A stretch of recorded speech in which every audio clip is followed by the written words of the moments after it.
best part, as Elon Musk says, is no part. And the next best thing is one part for everything, and that's a monolithic engine. So have you ever seen metal look like it is sweating ice, while a blast behind it could melt steel? That white crust on the engine is frost, and it is a clue to a clever survival trick in rocketry. In this story, an Aerospike spits exhaust hotter than 3,000 degrees Celsius, yet its skin stays cold enough to freeze the air. Even wilder, the whole engine was 3D printed in copper as a single piece, and it was shaped by a design system that does not learn by copying videos. It uses physics, test data, and iteration to improve on every run. Frost on a fire breather. Step close to the test stand, and your brain refuses to accept what your eyes see. The plume is a roaring torch, but the engine body looks like a frozen pipe. This happens because the engine is cooled from the inside. Before fuel and oxidizer ever meet, they are pushed through thin channels built into the chamber and nozzle walls. As the propellant flows, it steals heat from the metal. That keeps the wall below its melting point, and it also preheats the propellant, which can make ignition cleaner. This trick is called regenerative cooling. It is not optional. Without it, a liquid engine can destroy itself in seconds. When the metal skin drops below the dew point, moisture in the air condenses, then freezes, and you get that white frost. What makes this engine extra wild is that it uses both propellants for cooling. The spike core is cooled by liquid oxygen, while the outer wall is cooled by kerosene. Oxygen is far colder, so it can absorb heat fast, but it comes with a nasty limit.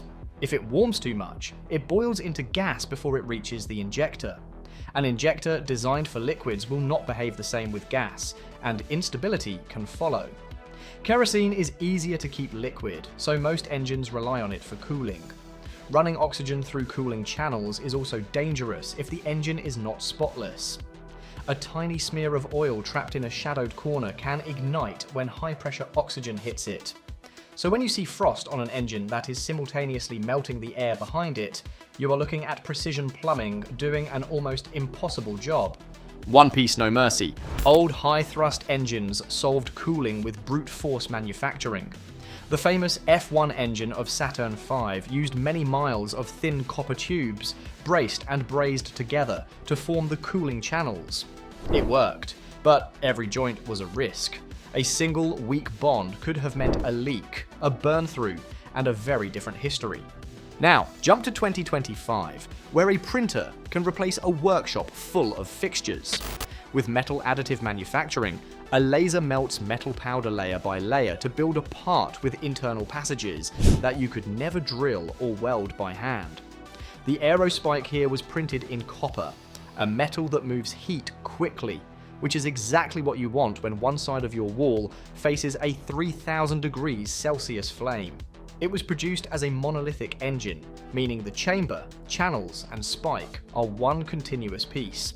There is almost no assembly beyond attaching lines, sensors, and a few hoses. Fewer seams also means fewer places to hide a defect. But printing copper is not a casual choice.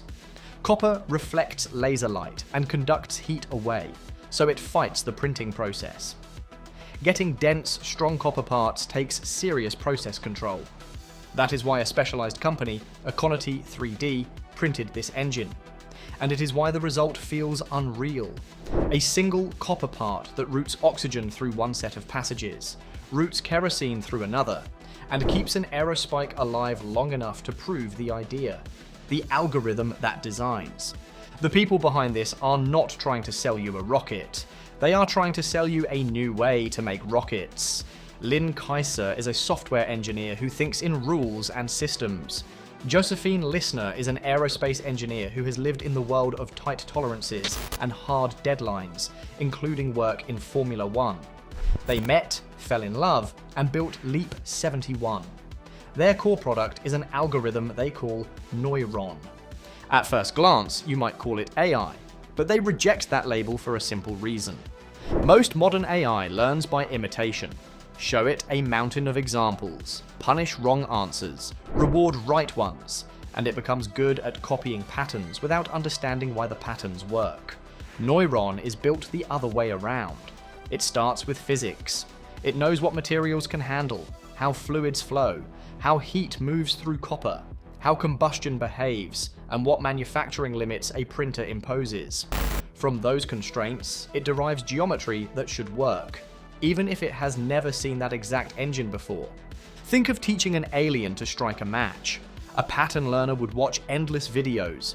Noyron would learn what the match is made of, how friction makes heat, and what conditions trigger ignition.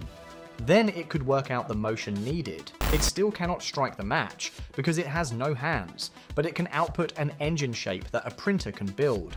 And here is their real obsession. They do not update one engine design. They update the algorithm, so every future design starts ahead.